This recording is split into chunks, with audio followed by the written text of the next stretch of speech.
Hello friends, இன்னைக்கு ரொம்பவே ஒரு ஹெல்தியான, டேஸ்டியான, எஃபெக்டிவான வெயிட் லாஸ் ரெசிபி தான் பார்க்க போகிறோம். ராகியும் கோதுமையும் வச்சு நல்ல கிறிஸ்பியாக மொறுமொறுன்னு ஒரு தோசை ரெடி பண்ணிடலாம். அரிசி மாவில் நம்ம செஞ்சால் கூட இவ்வளோ மொறுமொறுன்னு தோசை கிடைக்குமா அப்படின்னு டவுட் தான். இன்னைக்கோட ரெசிபிக்கு பவுலில் 1 டம்ளர் ராகி எடுத்திருக்கேன். ராகியில் அதிகப்படியான கால்சியம், அயன், ஃபைபர், புரோட்டீன் இருக்குது. இதனால நம்மளோட போன் ஸ்ட்ரென்த்துக்காக இருக்கட்டும், பிளட்டோட சுகர் லெவல் கண்ட்ரோல் பண்ணுறதுக்காக இருக்கட்டும், டைஜஷனுக்காக இருக்கட்டும், வெயிட் லாஸுக்காக இருக்கட்டும் ரொம்பவே ஹெல்ப்ஃபுல்லாக இருக்கும். அதே டம்ளரில் 1 டம்ளர் முழு கோதுமை எடுத்திருக்கேன். கோதுமையில் அதிகப்படியான fibre, vitamins, minerals, anti oxidants இருக்குது. இதனால இது ஹார்ட் ஹெல்த்துக்கு, டைஜஷனுக்கு, கொலஸ்ட்ரால் லெவலில் கண்ட்ரோல் பண்ணுறதுக்கு ரொம்பவே யூஸ்ஃபுல்லாக இருக்கும். அதே டம்ளரில் 1/4 டம்ளர் பாசி பருப்பு எடுத்திருக்கேன். பாசி பருப்பில் ஃபைபர், புரோட்டீன்ஸ் தவிர அயன், பொட்டாசியம், மெக்னீஷியம், ஜிங்க் இருக்குது. அதே டம்ளரில் 1/4 டம்ளர் உளுந்தில் அயன், பி விட்டமின்ஸ் இருக்குது, கால்சியம், மெக்னீஷியம், ஃபாஸ்பரஸ் இருக்குது. நான் ஏன் இந்த ஹெல்த் பெனிஃபிட்ஸ் எல்லாமே சொல்கிறேன் அப்படின்னா, நம்ம எந்த உணவு சாப்பிட்டாலும் அதில் என்னென்ன ஹெல்த் பெனிஃபிட்ஸ் இருக்குது அப்படின்னு நம்ம தெரிஞ்சு சாப்பிடும்போது, எந்த உணவு எடுத்துக்கிட்டால் என்ன பெனிஃபிட் நமக்கு கிடைக்கும் அப்படிங்கிறது நம்மளுக்கு ஒரு நாலேஜ் கிடைக்கும். அதுக்காக தான். இது கூட 1/4 டீஸ்பூன் வெந்தயமும் சேர்த்தி தண்ணி ஊற்றி 3லேருந்து 4 முறை நல்லா நீட்டாக க்ளீன் பண்ணிவிட்டு, அதுக்கப்புறமா உங்கிற அளவுக்கு நல்லா தண்ணி ஊற்றி ஒரு 8 மணி நேரம் ஊற வச்சிடலாம். தானியங்கள் பொறுத்த வரைக்கும் எல்லாத்தையும் நல்லா ஊற வச்சு, நல்லா நைஸாக அரைச்சி, புளிக்க வச்சு நம்ம சாப்பிட்டோம்னா, அதில் இருக்கிற பெனிஃபிட்ஸ் எல்லாமே நமக்கு கிடைக்கும்.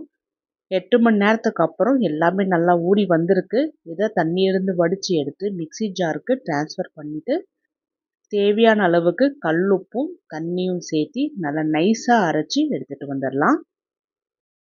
சில லேடிஸ்க்கு ப்ரெக்னென்சிக்கு அப்புறம்லாம் ரொம்ப அனீமிக்காக இருப்போம் இல்லையா? அதுக்கெல்லாம் இது போல் உணவு நம்ம சாப்பிட்டுட்டு வந்தோம்னா இயற்கையான முறையில் நம்ம இரத்த சோகையை இல்லாமல் போகலாம்.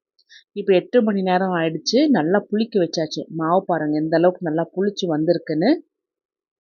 இதை ஒரு முறை நல்லா கலந்துட்டுக்கலாம். ஏன்னா மாவோட பதம் கரெக்டாக இருந்ததுன்னா தண்ணி சேர்க்க வேண்டிய அவசியம் இல்லை. ரொம்ப கெட்டியாக இருந்ததுன்னா மட்டும் தண்ணி சேர்த்தா போதும்.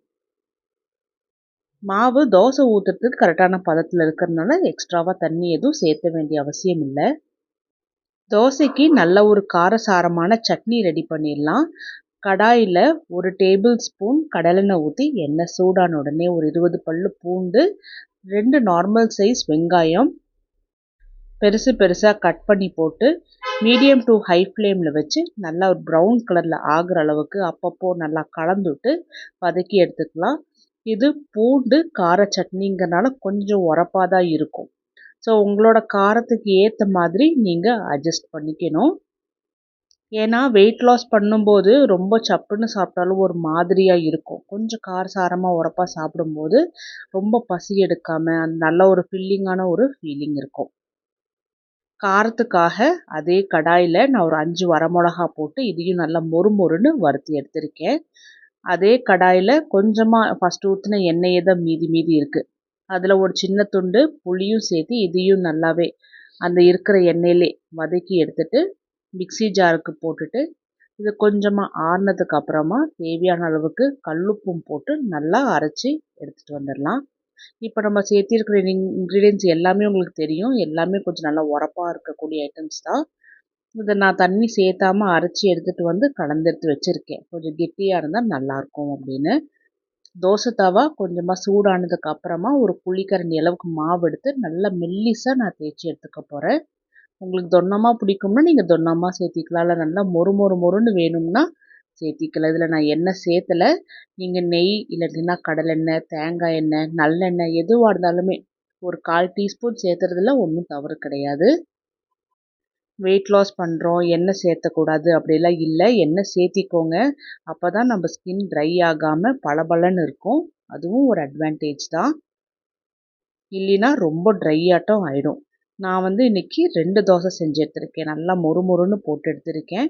இது கூட நான் ரெடி பண்ணி வச்சிருந்த நல்ல ஒரு உரப்பான ஒரு கார சட்னி தான் நான் போட்டு சாப்பிட போறேன். இதே ரேஷியோல நீங்களும் தோசை செஞ்சு சாப்பிட்டு பாருங்க. ரொம்ப டேஸ்டியா இருக்கும். ஸோ இது வெயிட் லாஸ் பண்றவங்க, வெயிட் மேனேஜ் பண்றவங்க, சுகர் இருக்கிறவங்களுக்குலாம் ரொம்பவே யூஸ்ஃபுல்லா இருக்கும். ஏன்னா அரிசி சேர்க்காம நம்ம செஞ்சிருக்கோம். ஸோ ட்ரை பண்ணி பார்த்துட்டு சொல்லுங்க.